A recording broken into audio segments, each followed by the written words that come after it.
Happy Super Bowl Sunday. Welcome to episode 10 of The Hallway. Me and Chris talk about topics that you shouldn't talk about at the dinner table: politics, religion, and money. So join us as you continue to walk down the hallway.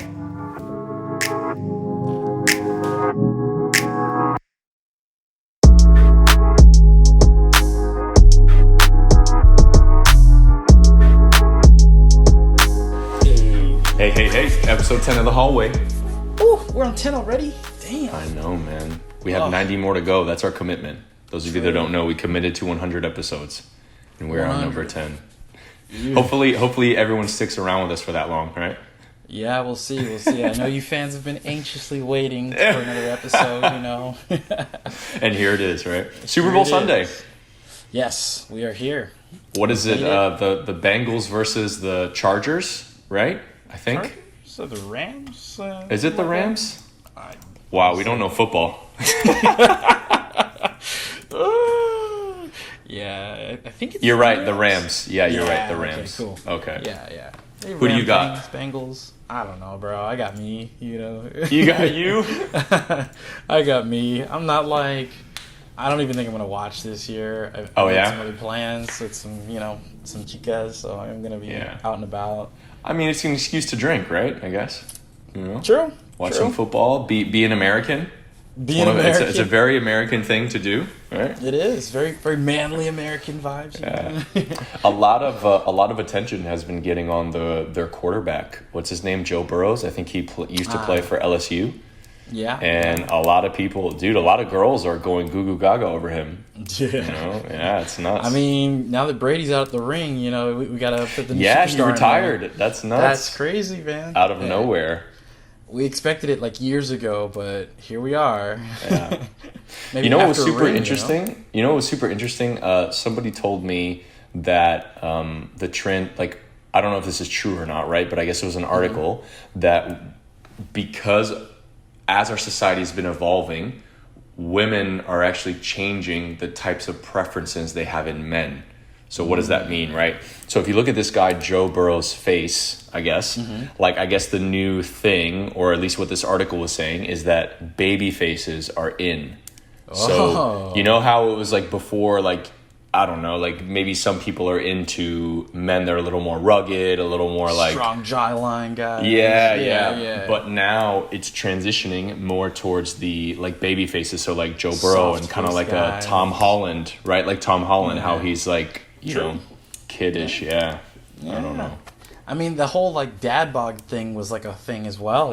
Girls just want the little pooch there. Like, little pooch. I think all this stems from daddy issues. I mean, let's be real. I think that's the reason why girls like dad bods, daddy issues for sure. 99% of girls, I believe, have daddy issues. And probably 98% of guys have daddy issues. So, we're all looking for something out there. Yeah. But that would be an interesting correlation, like someone who would have like a weak relationship to their dad, and then maybe liking the dad more or liking the dad bod more. But I have heard that women are usually attracted to men that are not the same, but similar to their fathers. Very real, very true. I've seen that in many cases. Yeah. I get like oh my god, my dad does that, or like, oh, you remind me so much of my dad. Okay, I mean, yes and no. Yes, is that like a good thing? Like, I mean, would you have sex with your dad? No, definitely not. But no. I don't know. I hope not. Does it work in my advantage? But it's real. They say guys do the same thing too with like their mothers. They look for their mothers, and it's like, okay, all right. Maybe like familiarity and stuff. Yeah. Feels like home, something you like. Okay, here's one thing, right? I learned this, and so far it's been so true. I guess girls like to get their hairs combed. And I met this girl one time, and something about me just running my fingers through her hair was just like the most soothing thing in the world to her. And did you do it close to her scalp? in the scalp, like in there, just like running my hands, and we're just like sitting on the couch or something, and it turned into like whoa, this is like. I think that's pretty common though. Like I think if you do it the right way, I would say even me, like I like it when fingers are running through my hair and whatnot. But it's like it's how you're doing it. At least for me, it's the amount of pressure. Like using maybe like a little bit of the nail, but like not too much of the nail where you kind of like feel it, but it's soothing. Yeah, I don't know. It's with weird. A little bit of massage in there too, just a little bit. Yeah, I've tried it on like countless numbers of people, and it's always been like a soft spot. Even the homies? Yeah. What? I haven't done that myself on the homies, but you're gonna have to show me your skills then, man. You're gonna have to show me your skills. Let's go. Let's go. I haven't done on girls since like I don't know, they really like feel comfortable and like at home. Yeah. It's been a thing. It's held true. Yeah, I definitely do that as well. Like, and I think that it does work. But again, it's more of like, you know, do you apply the right pressure? And that's where it comes down to communication, right? I think there's a lot of common things that a lot of people enjoy. So think about this, right? We are all humans. And because we are all humans, we have a shared like human experience. Mm-hmm. And because of this shared human experience, like because we are humans, we're in this modern world, like, you know, maybe we live in the same country, or even if we live in different countries, or, you know, more likely if we live in the same geographical area, we experience a lot of the same things or similar things. And because of that, you could almost say that there's a universal things that men and women would like, right? Or that like, but there could be slight variations of that, right? So pure example of running the fingers through the hair. Mm-hmm. Maybe everyone in some level, maybe not everybody, but a lot of people enjoy that, right? Because, I don't know, the nerves in our scalps and like whatever, we're just human beings. Yeah. But they enjoy it at different degrees. So like the different like variations. So maybe someone would like a little more like pressure, and someone would like a little less pressure, and maybe someone would just almost like playing with the hair and not even touching the scalp. So it's almost like there's different things that you could almost say that people would like, but then there's slight variations based on that person and like what they actually enjoy. I don't know, just a thought, right? No, it definitely makes sense because a lot of our like anatomy is similar for majority of people. So that right there, I mean, we all bleed red. For one, you know, so if I get cut here and you get cut there, we're gonna feel the same about that. I mean, you know, the cut hurts. It hurts me. It hurts you. It's a basic level thing. So that kind of makes sense. Yeah, and then so it's almost like and I actually think that's why memes are so popular. Like, think of memes. Memes in general are a way to almost like a way of capturing little bits of the human experience. Like that, you know, I don't know, maybe, I can't even think of one, but just maybe an awkward interaction that you had, or like, you know, something where it's like, oh, like both of your exes show up at the same bar, and then like, you know, a funny image, and like that could actually happen, and that's super relatable. And have you seen this, I think it's a Vine now, not a Vine, sorry, TikTok. Vine. I know, bro. Woo! For those that are listening, in 2055, you're a Gen Z and you know about Vine. What's going on, man? Whoa, hey! I don't associate with that class of individuals. I'm just all right. But for those listening in 2055, it's 2022, and TikTok is the current method. So yeah. But there's this one guy, I think his name's like Uncle Roger or something like that, Asian guy, and for some reason, one of his like catchphrases is just stuck in my head. It's like, how's it go? Emotional damage. Yeah. And for some reason, I saw one where it was like this girl that had, you know, she said something about like, I don't even know, like, oh, if you're not like 6 feet plus, or you're not making this amount of money. It was like something ridiculous, right? She was saying something ridiculous into the camera. She's like, I don't even want whatever. And this guy, you know, panned over and he's like, bitch, I can take away your whole personality by like, with like a baby wipe. So basically implying that she has all this makeup like on her face, and it's just an emotional damage. Yeah, I don't know. It's funny. Like when you see them. Emotional damage, right? He actually does a lot of comedy on YouTube, that guy. Yeah, I've seen a little bit of it, Yeah. But it's just like, all right, bro, there we go. Stereotypical, Chinese or Asian parents type of thing. Right. Emotional damage endlessly.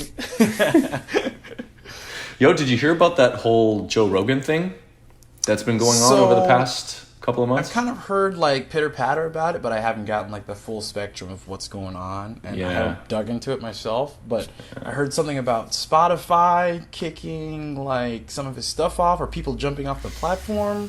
Yeah. Like, so two things that happened. First thing is that I don't know all the details. I just kind of know the headlines, and then maybe level one into it. But basically, Joe Rogan was talking about the vaccine, like on his podcast, and then, as we all know, his podcast has a very large reach, and some people were saying that he was spreading misinformation, and then from there, this guy named, I'm pretty sure it was Willie Nelson, like an older guy, I guess pretty famous, has a lot of music, whatever, was like, oh, he's spreading this false, and all of this may be wrong, so do your own research, but here's the gist.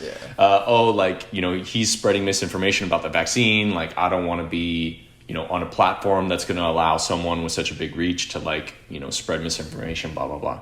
So all of that happened, but then where I think, and I don't know if some people, that's where all of it happened, but I know that some people really decided to jump off because someone put together a compilation throughout the last 10 or 15 years of his podcast of him saying the N-word. Oh, so great. So they put together a 30 or 40 second compilation of him just constantly saying the N-word.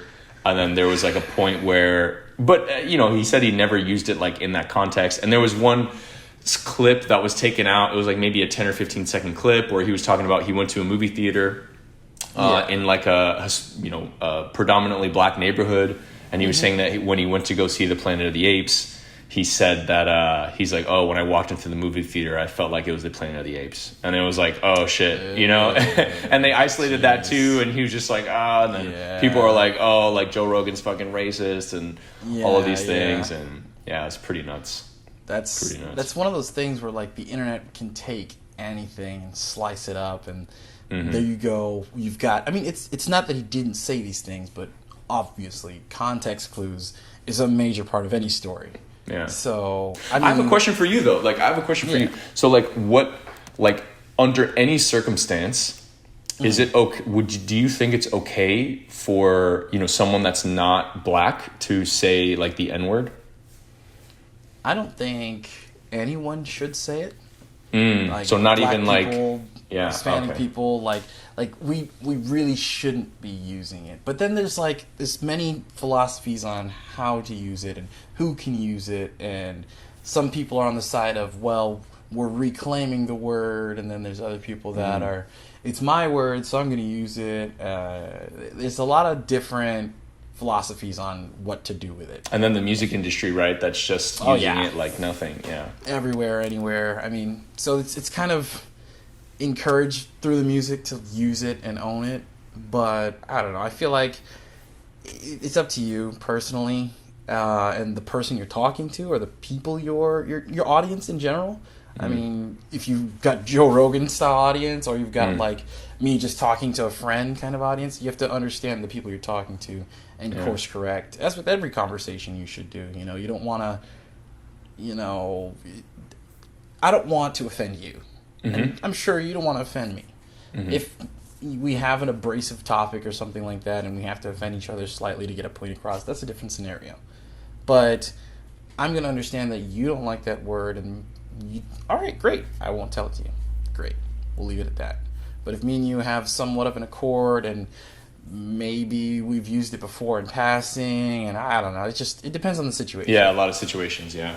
But I guess if you were I think it's all agreed and known that generally if you're out in public, not even out in public, I mean, I would even say generally, even privately, if you are not of African American descent, or you're not black, then you just don't say it.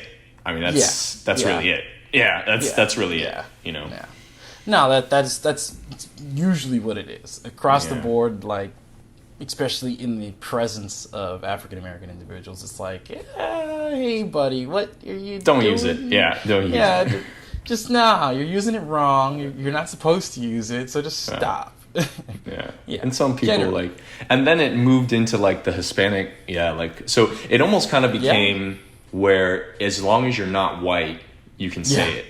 Right? Yeah. But not Asian. I don't think Asians get a pass. I don't think so. And I don't know. I haven't talked to an Asian on this topic in particular, but I haven't had like an Asian come up to me with this and be like, hey, using what's up? it. That's never, It's never happened. I don't think that's very common, Yeah. I don't know. At least in Florida, like, it's a very black and Hispanic thing. But even being half Hispanic, I mean, I'm half white too, but it's, I would never use the word. I mean, I have used it before, like, just in the basketball culture, being around, like, a lot of different people, and, you say it at some point in your life, but it's, especially as you get older, you realize that the music. Yeah. I'm not rolling into work though. I'll be like, hey, what's up? Yeah, I'm good. Yeah. It's an interesting landscape. I think no one is ever right enough and no one's ever wrong enough. So, I don't know. It's a lot of perception, and, you do you, man. You do you, and try not to offend the person you're talking to. Yeah. I mean, it does come to a point, though, that if you try to speak, like, besides the N-word, like, even branching, like, that's in the past, like, even transitioning to something else, I think that if you want to have a good, open discussion, I think being offended, you almost have to understand that, almost like being offended is saying, hey, like, I don't necessarily agree, or I thought what you said might have been disrespectful. But I think that if you go into conversations with an open mind and really try to, like, understand that other side, and knowing that if you really want to go into an open conversation with dialogue, knowing that you could be offended, and, like, knowing that, like, it's okay, let me, like, reflect on this, and it almost comes to you as the listener. How are you interpreting it and kind of choosing your emotions, and how you react? And that's very important too, so it's from both sides. It's the listener and it's the person talking. That's what I'm saying. Like, the connection between the individual you're talking with kind of defines how I relay this information, and just it's how we talk, because me and you are going to talk a little different than I talk to my brother. It's because I know how to conversate with you in this manner. Would you say that you are your authentic self no matter where you are? So a few people have asked me about this, because I have a tendency to shift my tone. Chameleon. Mm-hmm. Yeah, full chameleon. They call it code switching. That's the official terminology. But I had someone tell me, so if you're always code switching, what's the real Chris? And I'm just like, I'm everything. I'm whoever I want to be. It's 2022, man. I could be a chair if I wanted to. You can. You can be a chair. You can also be a deer. Okay, hold on. Before we did you know that there's this thing called trans species? So like transgender. Okay, you want to be a different gender. Cool, whatever. Mm-hmm. But now there's this thing called trans species, where you actively think that you should have been an animal of some sort. So, like, there's people on the internet that are like streaming, and that are basically saying, like, hey, I'm transgender, but I'm also, like, trans species, and I should have been a cat. And then they're like meowing, and they're like licking themselves and pretending they're deers and stuff. And all right. Yeah, I'm not sure about that. No, I'm not sure. I mean, so, okay, the basis of all of this comes down to, like, the separation between your anatomy and your your thinking. Yeah. And so if you really think that you are that, then hey, more power to you. I'm glad that you know your identity, and I'm sorry that you were anatomically incorrect. I'm throwing air quotes. Because, like, hey, that's you, man. That's you. Yeah. But, like, it's like everything else. Perception is key. Perception is, like, the ultimate, because that's how you understand the world. Yeah. So if you understand yourself in that manner, hey, more power to you. More power to you. When I started seeing all these things kind of develop, I heard from the side of people that are like, hey, nah, shut up. What do you mean? You're not, get out of here. This is, no. Cut it out. Mm-hmm. And then I heard from the far other side, it's like, well, you know, I'm a tree and I worship the squirrels, and, you know, like, I've heard it. And my stance on it is, you know what? I am me, and you are you, whatever you are. As long as you don't impact my life in a negative manner, great. Yeah. You do you over there. Mm-hmm. I'll leave it at that. Yeah, no, for sure. Yeah, that's true. I mean, as pretty much people can do what they want as long as they're not. It comes down to people can do whatever they want as long as they're not hurting anyone, as long as they're not, you know, making some outlandish thing that could potentially be impacting, I don't know, something, right? Yeah. But if you just think you're a deer, I mean, do your thing, right? I guess yeah. It's just, I guess what I mean is that it's strange, you know, that isn't, I don't know, that's not a very normal thing, you know, that you would do. Be a deer. Yeah. Yeah. And I think the reason why stuff like this happens is because of how large the human population is. Yeah. No, there's variation. There's room for variation. And because of how much free time we have in the modern world. Yes. Like, think of how much free time we have. Think of how much shit that we don't have to worry about. Like, I don't have to go kill chickens. I don't have to go hunt boars. I don't have to grow vegetables. I can I sit on my computer, click, clack, kluk, and then I, you know, go do stuff or whatever. Like, and I think that the more time that we have that is not focused on survival, and, you know, you kind of, I don't know if it's the hierarchy of needs, and then you get to the top where you're trying to get to this self-actualization. Maybe, like, that's people getting to that level of self-actualization where they're like, they have almost all of these needs filled.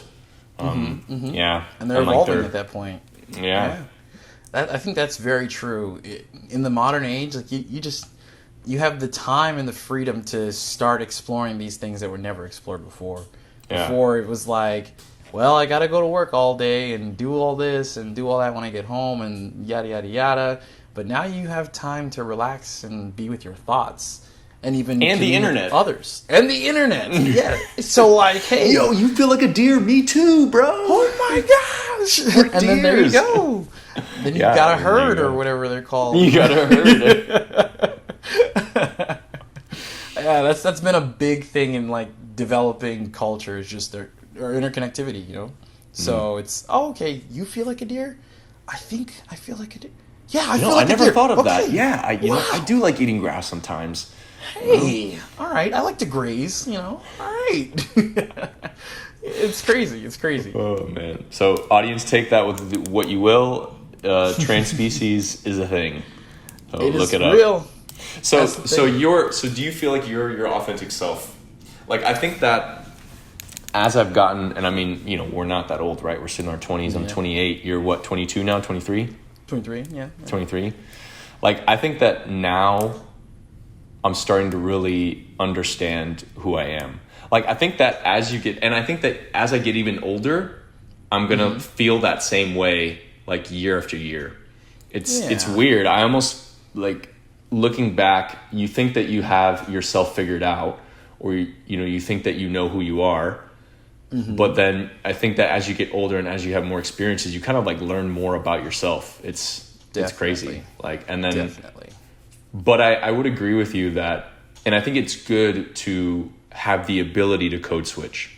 So I think it's good to have the ability to go into certain situations, analyze the situation, you know, what's going on around you, what type of people are there, how are they behaving, how are they speaking, you know, what are the different activities that are taking place, like, what are the different conversations that are having in the room, right? And being able to adjust yourself accordingly to blend into that environment.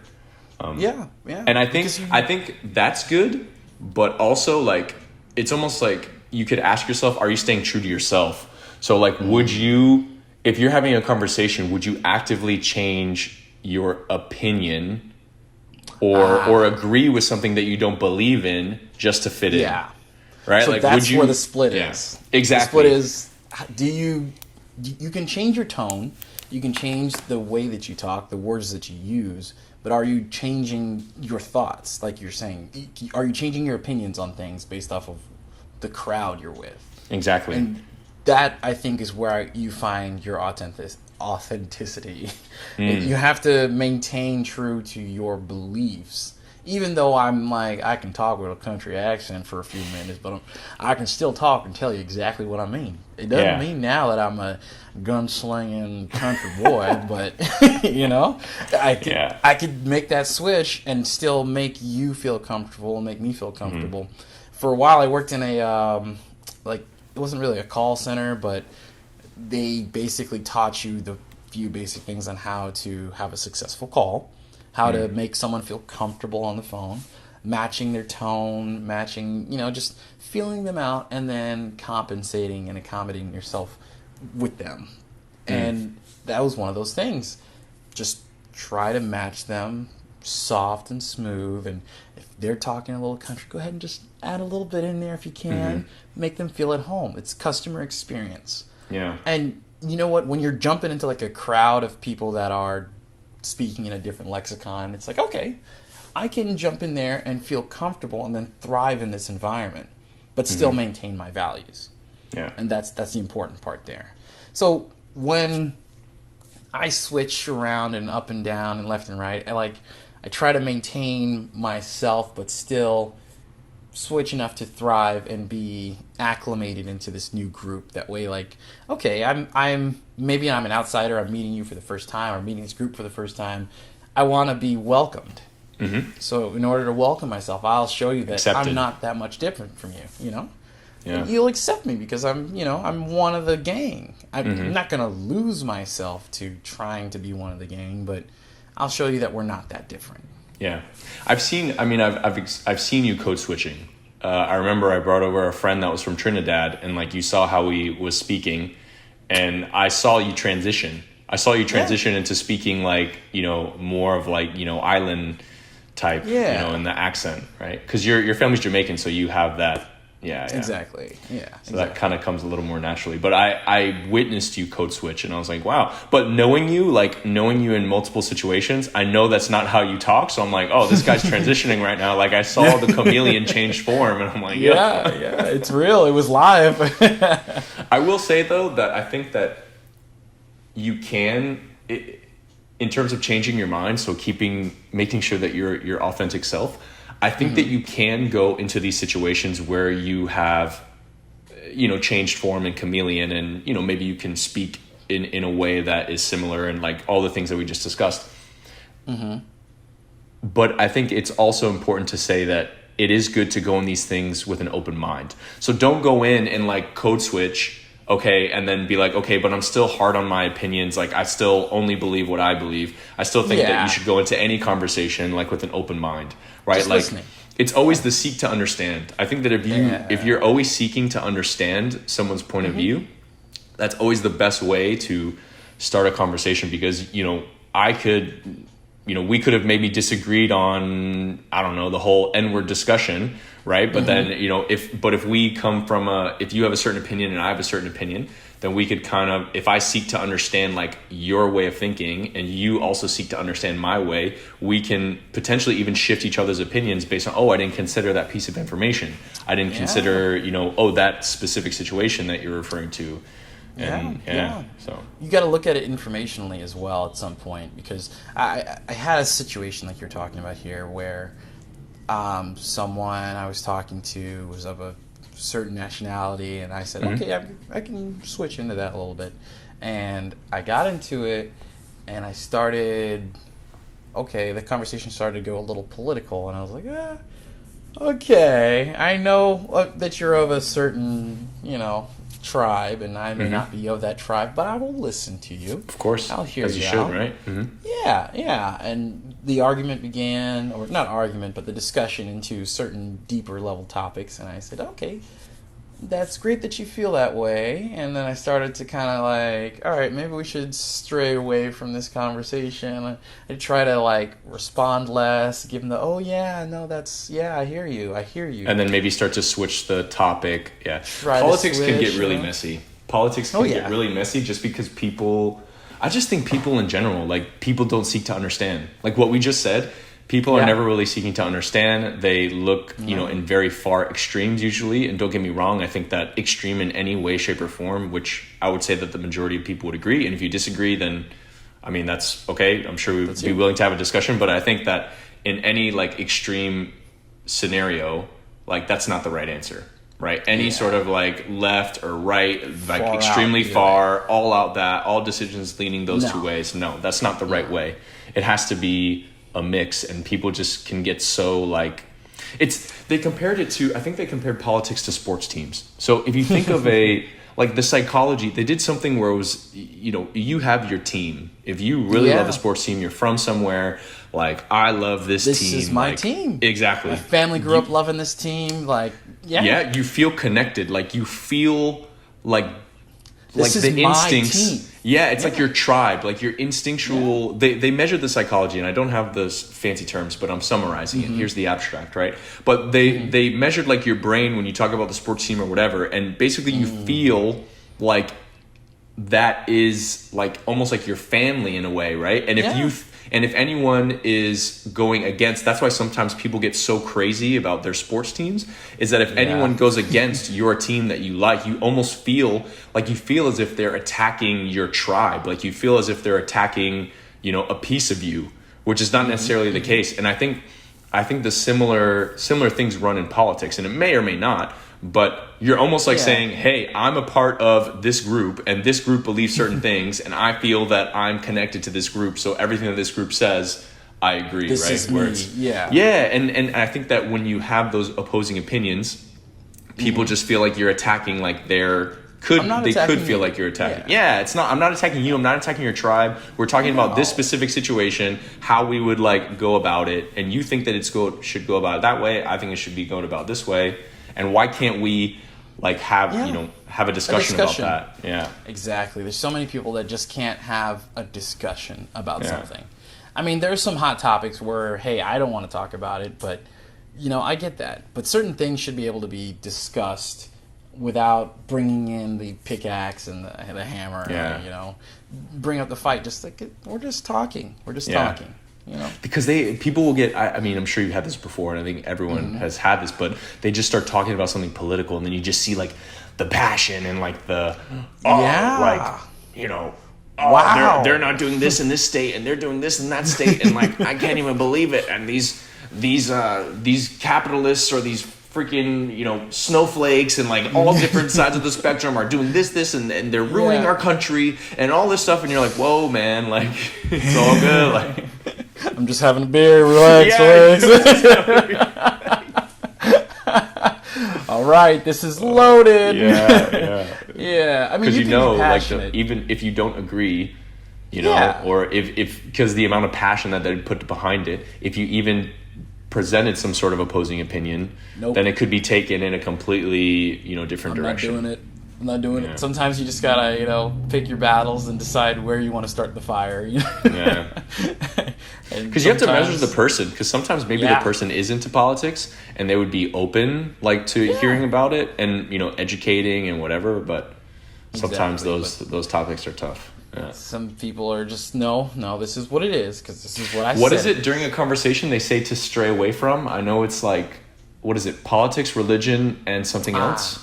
It's like the big sex. Three. Is it sex? Sex, politics, and religion? Maybe sex. I don't know. I know it's politics and religion for sure. Definitely, but I think there's a third one. Yeah, things not to talk about at the dinner table. Yeah, money. Exactly. Was it money? Maybe. I don't remember. But there definitely is a big three, like, that you should... They say, like, even first date rules, like, stay away from the three. You're going to meet your girlfriend's parents for the first time. Definitely stay away from these topics. Just don't even do it. Even if, like, you might be of similar mindset, don't do it. Just stay away. It is wise to just don't touch it. Don't touch it. Money. I think you're right. Money. Yeah, okay. Politics, religion, and money. That's what people fight about, you know?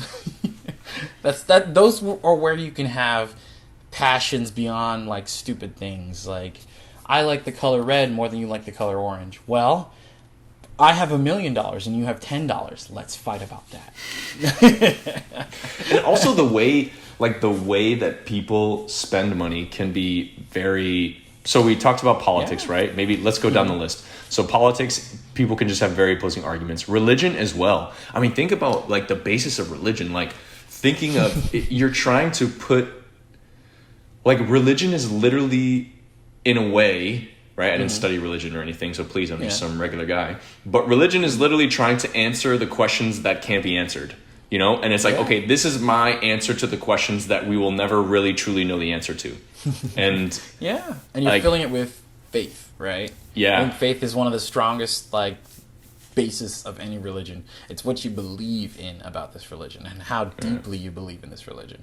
So if I'm going to fight with you about the bedrock of your religion, and what I value and like what I think what I live my daily life, you know, what I'm praying to, like that is going to be my savior. Like, that can be rough. If you believe at that core level and I believe something entirely different at the same level, there's no way.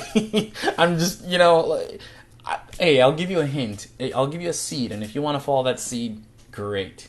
But no, we're not going to have a full out war about that. But again, if you think about it, it's the whole team scenario. Like I'm part of a certain religion. We believe this thing. Hey, you know, the way that you express what you believe is different than mine. Like, so, you know, you're not part of my team. Therefore, you're not part of my tribe. Therefore, screw you. Right? You're fighting me. Get out of here. Yeah. It's like, no, I think that... No, chill. Just like anything, especially with religion, it's more of... I mean, people believe in different things, but we're all just trying to make sense of what this human experience is. Man. Why we're here, what we're meant to do. Like, nobody fucking knows the answer. But if you choose to go down a certain path and you choose to believe that religion, cool. And I think that people should be more open to the various kinds. I want to learn, like, okay, like you believe in Buddhism, right? Or whatever that is. Yeah, especially if you're super into it, like, oh, like, what does that look like? Like, what sort of ceremonies do you guys have? Like, what does this mean? Well, why is it there? Yeah, what are your core values, right? Yeah. And, like, that can almost widen your horizon just to be a little bit more aware of what else is out there. Yeah, and hey, if it's for you, if it's not for you, then you'll know because you'll have the facts. You'll have the facts. I think in the religion I grew up in, Seventh-day Adventism, we like tried to preach a lot less of the team. So you have the team in the religion where it's, okay, I belong to this cult. Yeah, I'll say it. I belong to this cult, so I will. It's a strong word. Yeah, I know. It's a little strong. It's a little strong, but I belong to this tribe, this team, and this is my team, and these are my teammates, and we're doing this as a team. But the way that I learned it was a little more of, I'm learning the religion or the history or the why for myself. Less of like, I'm doing this thing as a group. Yeah, you do group things, but you need to learn for yourself why you're doing this for you, and not necessarily because I want to be on this team, but because I want to be this for myself, kind of thing, if that makes any sense. So you kind of find a way that the religion connects. So, I mean, it is about the community, but it's more about the intrinsic, like almost like inside of yourself, how it helps you and how you see it fitting into your life and kind of like that. Yeah. I think that's I'm how, trying like... to understand? Yeah. Okay. I agree with you there. Okay. I think that's where religion should be, not just I'm joining the team and I'm on the team, so great, cool. I made the team coach. Great. Bring me to heaven, right? Yeah. Bring me to heaven or the afterlife or whatever it is that's next. I made the team. So I think that makes more sense to me personally. But hey, once again, perception is key. What you like is what you like. And people should be open to explore. The only thing that's tough for me in terms of religion is that people just thinking like their religion is like the one. Yeah, it's like, come on. Like, oh my gosh. I remember when I was I was an intern at some company, whatever, and there was some girl, like there was a group of that were, I don't know what they were, Catholic or maybe some subset, I'm not sure exactly what they were, but they all hung out together. And I remember there was a girl that I used to work with at the company, and she hit me up one time and she was like, hey, like it was when I was in college, she was like, hey, like I'm on campus. Like I was like, oh cool, like she's on campus, I'll go talk to her, whatever. Campus ministries, right? I don't know. No, it was her, dude. So we go there, and it was I was part of a fraternity and an engineering fraternity, so not like a frat guy, but I brought one of the brothers with me, and he's very like soft spoken, very like just not very forceful, very easygoing. Just doesn't make decisions. Like he's just can't say no type of personality. So we get there. And I'm like, oh, hey, Rebecca, like, what's going on? Blah, blah, blah. And she's with a couple other guys. And, I'm like, hey, like, what's up? I'm Jacob, this and that. And then, dude, they just start, like, asking these questions like, oh, like, you guys know you're going to go to hell, right? Oh, and I'm like, no. Oh, my God. Like, what? Like, I love that. I love that. And he starts going into this argument, like, basically saying, like, yeah, like, you're going to go to hell. I mean, your sin, like you being born is a sin. Like everything that you've done in your life is a sin. Like you have not repented. Like if you don't repent now, like you're gonna go to hell. So I mean, they didn't even ease into it. Just like straight up. Yeah, just like, dude, like trying to convince us on fear. You know what I mean? And it's like, dude, one, I don't think anyone should be pushy with your religion. Like no way. And two, trying to get people to join a religion out of fear, I don't think that's the right way to do it. Not at all. But and what ended up happening was that, okay, I'm there. I kind of like saw where this is going.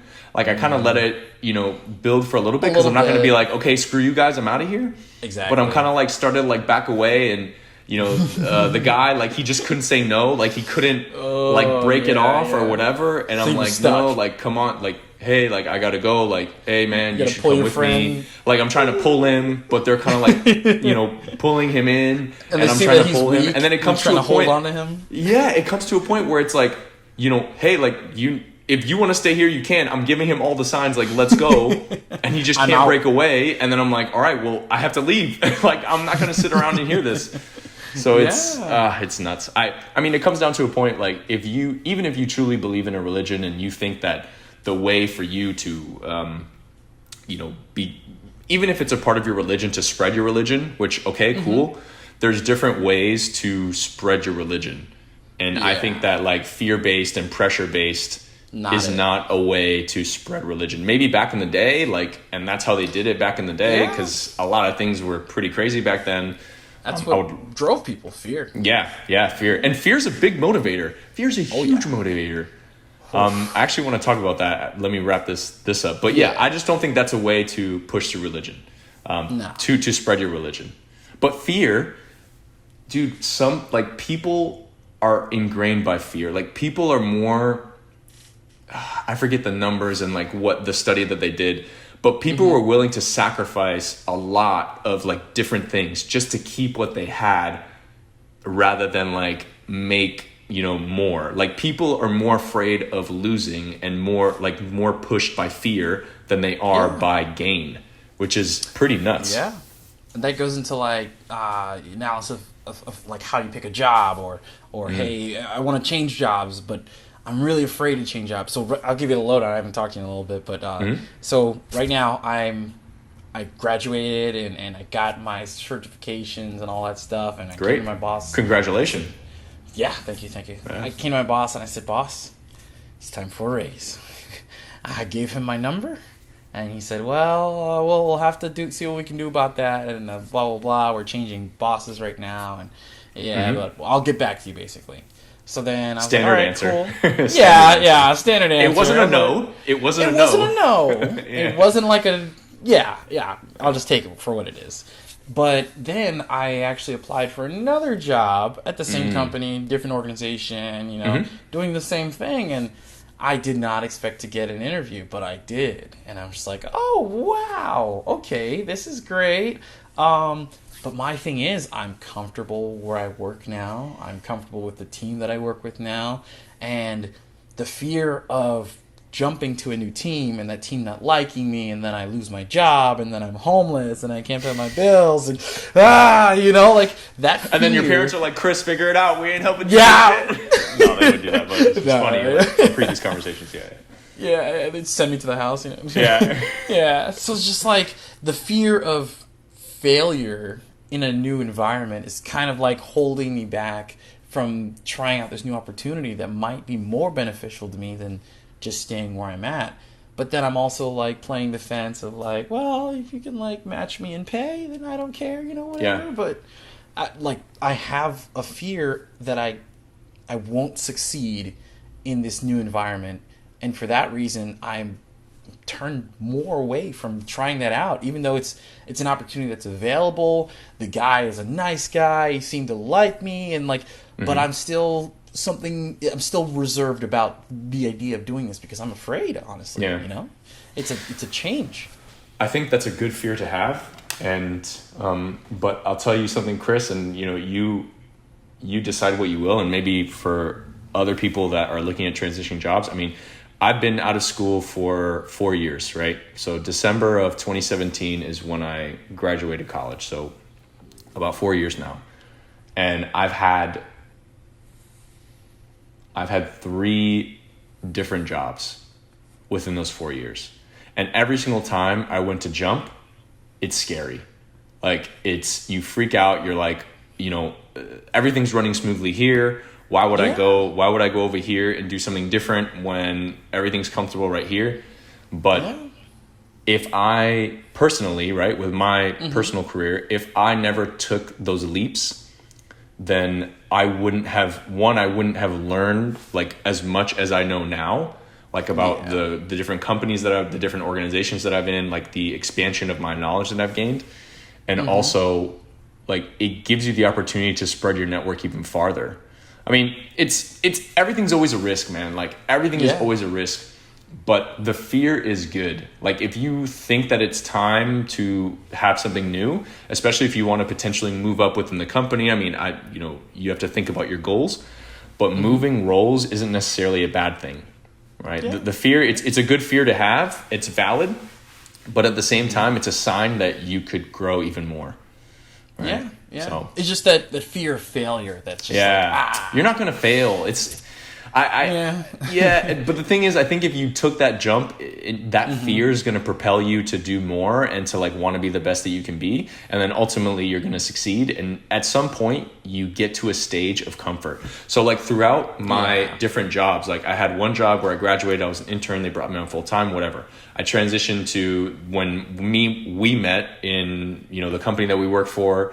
I got to a point where, I was figuring myself out, things were happening, and then I was like, okay, I got to a point where I'm making shit happen, like everyone trusts me, I'm good to go, like we're good, right? And then I moved from there to another position where, again, like, oh my gosh, like I'm freaking out, like doing all these different things, you fail a few times, but then you get up, you keep going, and then you get to a point where you start to figure everything out. Every single move that I've made, I've enjoyed. Ultimately, that's going to be up to you. Because at least from what I know, you're very essential to the organization that you're part of right now. So take that for what it is. Maybe develop a simple pros and cons list. Yeah.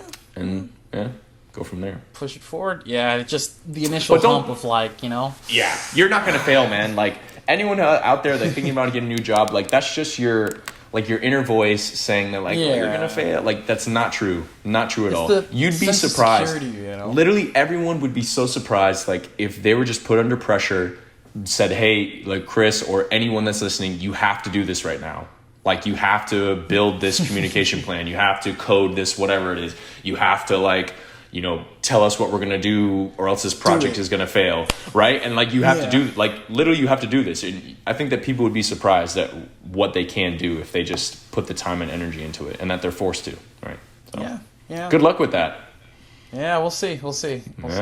Hell yeah. Yeah. Okay. So we talked about politics, religion, and money. So we're talking about all the things that you shouldn't talk about, right? Yeah, let's do it. Money. So I think money, and we've talked about money before. Money can be so personal. Like, you talk to people about how they spend their money, and that is such a personal choice, because something that is valuable to me and that I think, you know, I wanted to buy, like, I don't know, $100 coffee mug, let's say. Yeah. And like, dude, I got this coffee mug. It, Bruh, I don't know, it tells me the time. Yeah, but it tells me the time, you know, it keeps my coffee warm and whatever. And But to you, and someone may tell you that, and then to you, you're like, what? Invaluable. You know? Why would you... What? Yeah. I have this $2 one from Walmart right here. Works perfectly fine. Mm-hmm. Yeah. And that's a big thing. I mean, money, especially when you're talking relationships, you know. That's why they say, like, at the dinner table, don't talk about it. Because, I'm either talking with my wife or family, stuff like that. Someone that's personal to me. And now I'm going to tell you, hey, by the way, I bought $350 tickets to Okeechobee. Let's go. Oh, you did? No, I didn't. Oh. But, like, you know, just, oh, yeah, why would you do that? Why would you spend so much money on, like, what? Yeah. You know? I think the spending money is But do you think, okay, so do you think it's about the things that you're buying, or do you think it's about, like, how much money you make and, like, how you're allocating your money type of, like, situation? Like, what do you think it is more? Like, when they say don't talk about money, I think you're about to get into that. Maybe I just interrupted you, but go ahead. You're good. Yeah. To break down. I think it depends. So it's like, do you spend money, how you save money, how much money you make, I mean, the proportions of it. Are you someone that's, like, got an Amazon package showing up at the house every day? Like, you know, how much do you make? And then not only that, but that in reference to the other person you're talking to. So I may be a millionaire and I've got, you know, I buy things left and right. I'm always swiping my card for this, for that. But then the person I'm talking with is, like, you know, still driving that, like, 98 Honda Civic. I mean, it works, gets the job done, but, like, we're not buying shots. Different situation. Different situation. So then if I talk about, I don't know, purchasing something on a whim and making it like a casual conversation, but this other person might feel stressed about, like, you know, what? You just went and bought that $100 coffee mug? Like, why would you? And then the judging starts. Like, someone will start to judge you for that, and then exactly, and that could develop. And definitely different socioeconomic statuses is a different way of living. Like you said, I mean, if someone makes, you know, I don't know, you know, $500,000 a year, right? Very high income. Even $100,000 a year, even like 100, less than 200, you know, in that area. Anyone that's making six figures is living a completely different life than someone that, you know, is making 50 grand a year, you know, 40, 50 grand a year. I mean, those are two completely different lifestyles, right? Very much so. And I think that, like you said, like a purchase, or even when you talk about the amount of money that you make, I think people just start to, like, put that in the back of their head, and they kind of, like, say, oh, wow, this person makes, you know, X amount of dollars. Like, and then sometimes what I think is tough sometimes too is, like, you would almost say, okay, the expectations that you would have for that person would change. So what do I mean by expectations? Like, if you know that, I don't know, like, your uncle or whatever makes really good money, and he has, like, all these properties, and, you know, he owns his own business. Yeah, like a rich uncle, right? You have a rich uncle. And, like, you know, the family goes out to dinner or whatever, and everyone knows he's rich. And then if he, you know, rich, whatever that means to you, air quotes, but he doesn't pay, then everyone's like, oh, like, you know, he didn't pay, like, all that stuff. Like, people start to associate these expectations, you know, with like, oh, like, this guy makes all this money, like, why isn't he paying for everything? What's the deal? Right? Like, wait, someone picked up his meal? What are you doing, bro? Come on. Yeah. So then those expectations, like, people start to set expectations, like, based on the amount of money that you make and, like, all this stuff. And it can be a sensitive topic. It could be. And especially, I think, when you're talking relationships. So say, like, you're married and you have a joint checking account. Talking just finance with a loved one in a shared account where, say, you're both working and the paychecks both flow to the one spot. It's just like, oh, wait a minute, you went and purchased this with our money? So it's a whole nother playing field when you're using your money and someone else's money. Would you, like, do you want to get married? That's a question. Yeah, that's okay. When you get married, let's say, would you go forward with a joint checking account? Okay. So my theory on joint checking is it's yes, in part. Money management and relationships, really. Yeah. Money management and relationships. Yeah. So when it comes to my ideal scenario for a financial setup in a marriage is multiple accounts with purpose-built like systems. So, hey, okay, we have a mortgage together. We have this together. And hey, we have kids, travel, bills, kids. So we have an expense account for these particular bills. You contribute your portion, I contribute my portion. Great, that goes to that. And then, great, that account always paid off. Bills are always there. Boom, done. We have, a vacation fund that we put money into. That vacation fund is filled at a rate of X so that we can take our 10 vacations a year that we want to take. Great, cool, done. And then money after that, all right, boom, your money. You want to have your own money. I mean, but you guys would set up saving systems, right? So I would almost say you guys would agree and say, okay, this is how much money we put towards like savings for rainy day, blah blah blah. Yeah. You're saying after all that stuff, investments, blah blah blah. Yeah, exactly. But that separation where we agree to both contribute to the things that support our lifestyle in these manners. Okay, great. These accounts are now filled with us at this rate. Cool. But then on the side of that, say I want to go buy some car parts or I want to buy a boat. I've got my money to go do those little things that I think that I need to do for myself. Exactly. But we've solidified our savings, we've solidified our vacation plan, our bills are paid, the kids have clothes on their back, like all of that is stable. And then on the side, all right, great. I have my little play money account. And my play money account is where you can do whatever you want. I do whatever I want. Because all of your obligations are fulfilled. Everything's like, it's money that you made. You already contributed to everything you need to contribute to.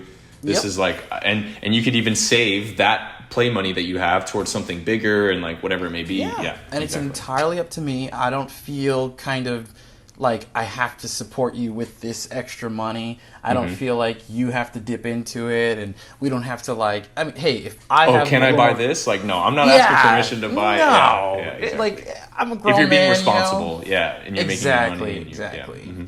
But hey, if you need a little extra something, a little extra cash to get something special that you like, sure, I'll help you out, whatever. But here's a question.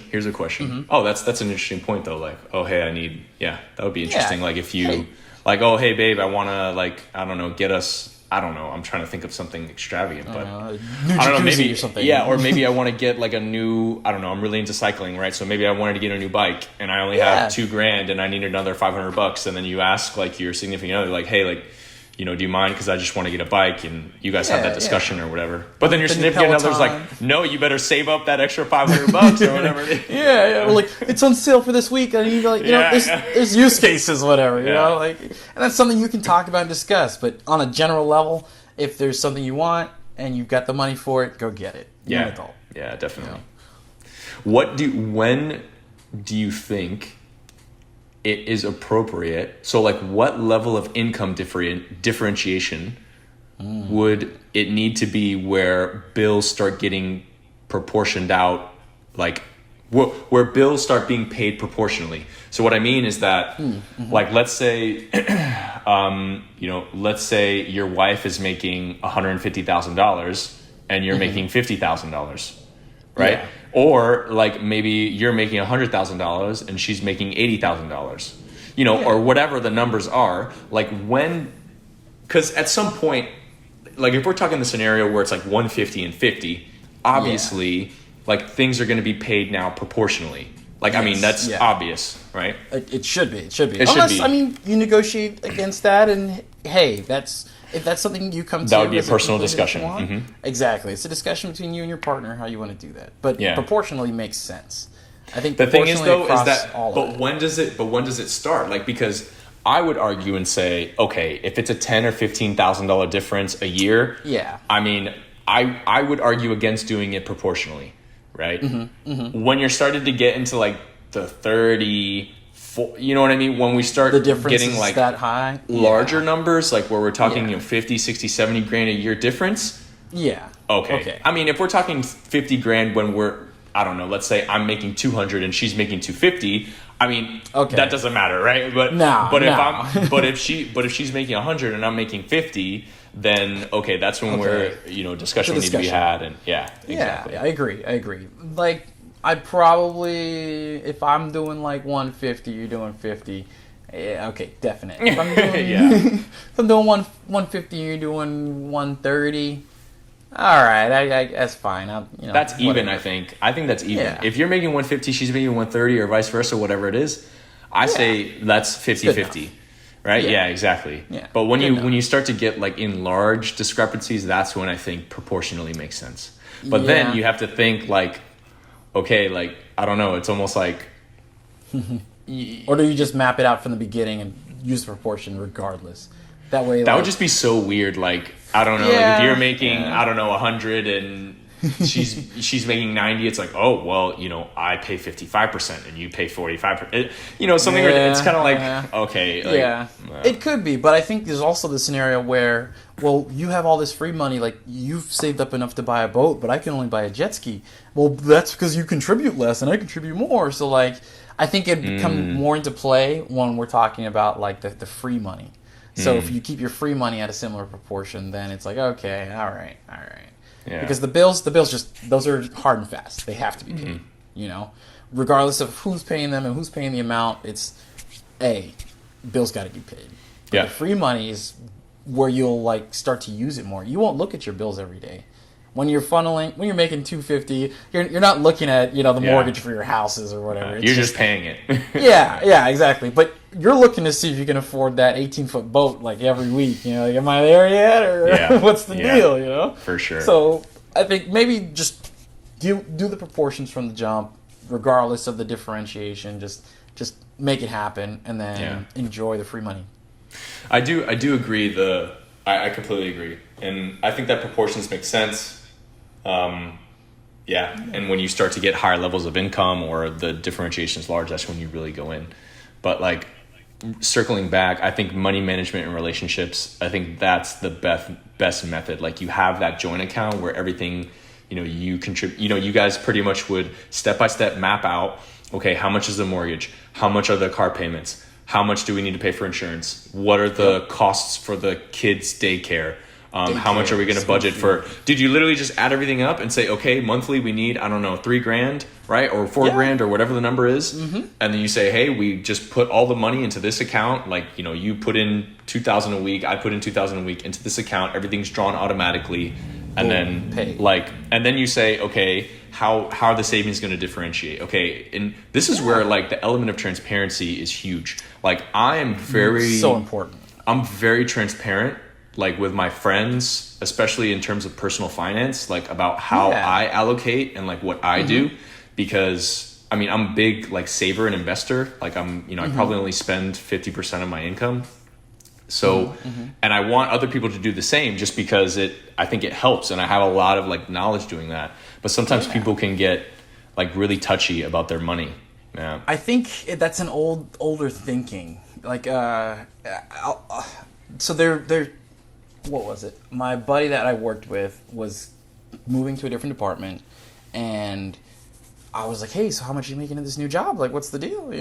Should I move over? What's going on? And like, he moves over, and I think the person that hired him was like, so we don't really discuss wage. You don't really want to talk about that. And I was like, but this person is older, so they're thinking like, kind of the older mindset. And I think that the older mindset is don't talk about the money because John may be making more, John may be making less, yada, yada, yada. But I think now, amongst young people, what I've seen is, especially young people that are growing financially and in their jobs and going places, it's good to see a reference of where you are financially with your friends, and then maybe learn something, or you can teach them something. And I think it's becoming more common that everyone is invested in learning about investment or money management and stuff like that. It's a lot more common for me to say, hey, yeah, bro, I make this much a year. I got a boat because I did this, this, and this. These investments paid off, and that helped me get this. You could probably do the same thing too. Education, yeah. Yeah, let me show you what I did. You know, and it's just cool to learn that type of stuff. And I think that's kind of how we're shifting nowadays. I'm sure before in the past, it's just, I got it, it's cool, yeah, I'm rich. I'm rich, bitch. Take it. There you go. Yeah.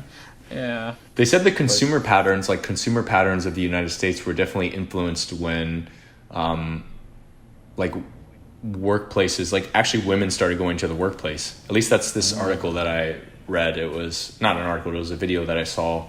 I don't know if it was by PBS or someone, but basically the whole Joneses, like keeping up with the Joneses, was a thing as well. So the Joneses, if you think about this, the Joneses before, the internet and everything, it's, families of similar socioeconomic status competing with the neighbors. So literally people that are only in their neighborhood, and people that are only in their neighborhood generally have the same, generally the same amount of money and wage, so the things that you're competing, they got a new like washer and dryer. I gotta go get one now too. And like these things versus like Jeff Bezos just got $150 million yacht. And it's like, whoa, I need to get a Lamborghini at least, it's like, okay, so what I was going with is that, so that was how things were.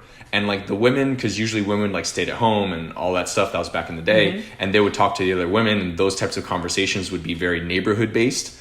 But then when, everything exploded, women started going into the workplaces. If you think of the level of exposure that you're exposed to in your workplace, all different types of income are there. And sometimes the income that you're hearing about, or these stories that you're hearing about, are people that are making 4 or 5 times as you, right? Yep. And they're talking about things, and you're like, I should get a boat. Whoa. I should do this. I want that. You know what I mean? And like people, the consumer patterns change because now they're getting exposed to like people who are making even more than you. And you're like, wow, I didn't even think of that. Like now my aspirations are even higher. And like all this Maybe stuff. Maybe I can get a Tesla. Wow. Yeah. You mean it's only like 5% down? Yeah, I might be able to swing that this year. Hold on. Yeah. So it's super interesting how when people like get together and how this whole consumer culture and like the internet and everything has evolved, and comparing ourselves. It's nuts, man. I think that's just something we do as humans. Everyone compares either yourself or what you do or who you are with someone else, because there's always a benchmark. There's always a benchmark. Not even in a bad way, Not even in a bad way. You shouldn't compare. You should compare in some ways if it helps you, but don't do unrealistic comparisons. No. You're naturally going to compare yourself to people that are in different levels than you or whatever it may be. Yeah. But ultimately, enjoy your ride. Know what your goals are and try to reach those. And set lofty goals for yourself. Set goals that are a little bit higher than you normally would, and see what you can do to make it happen. Achievable. Right? So there's this goal system. I think it's called STAR or something like that. It's achievable, recognizable, and I think specific. I think you're talking about SMART goals. SMART. There you go. Specific, measurable, achievable, realistic, or something like that. Yeah. SMART goals. Look it up, y'all. SMART goals. So that's something that's a method that has been used to make sure that you set a goal for something that you want and you figure it out. Exactly. I got it. Specific. So SMART. Specific, measurable, attainable, relevant, and time-based. So specific, make it as narrow as possible for effective planning. Measurable, so actually be able to say, yes, I completed this and I've moving in progression. So maybe a strength training goal or maybe a money goal or something like that. Attainable. What's the parameter? So something that you can actually accomplish, right? Don't set something that is unrealistic. I want to be Bezos. Yeah, exactly. Relevant. So it says your goal should align with your values and your long-term objectives. So if if it's a financial goal, hey, okay, I want to make this amount of money, or I want to do this. Or if it's maybe a fitness goal, you say, hey, it's you want to make something that's relevant towards fitness. You want to make something that's relevant towards fitness. And then time-based. So set a realistic, ambitious end date for task prioritization. So, yeah. Smart. I think a lot of people do a lot of it. I think the time one is a big one, though. The time-based. And the measurement. So, to get into the industrial engineering, the KPIs. You got to set your KPIs. That's right. Key performance indicators. How do I know? And that you could think about how would you apply that to, your daily life. So if you have a fitness goal, and I don't know. So something that I'm doing is in April, I'm going to be doing a triathlon. Not a full triathlon, but a sprint. Did I tell you that? I don't know if I told you that yet. Maybe. Yeah. So it's going to be at Cocoa Beach, and it's going to be fun. You should come and watch me cross the finish line. But yeah, it's how would I make that measurable? It's like, okay, let me break that down. Like, how do I make it specific? Okay, I want to do this under 2 hours, let's say. Okay, how do I make it measurable? I want to, in combination, okay, I need to get my swimming time to this time. I need to get my biking time to this time. I need to get my running time so I can measure how fast I'm doing all of these things. How do I make it attainable? Like blah, blah, blah. And so you really kind of think about your goal and then break it down. Yeah. Yeah, it's something you got to map it out. And for most people, mapping it out means actually physically mapping it out sometimes in terms of putting it to paper or creating a board or something. Because, yeah, you can come up with ideas in your head, but something about getting it into the physical world makes it that much stronger, And completely checking something off on a to-do list, like physically, like, yeah! There's something about that. No better feeling. Yeah! I did it! Yeah. So let's wrap up episode 10 of The Hallway. Thanks, everyone, for taking the time to listen to us. Make sure that you start your to-do list, make your goals smart, and don't talk about religion, politics, and money, right? Yeah. Don't do it. Awesome. Happy Super Bowl Sunday, everyone. Later. Woo. Peace.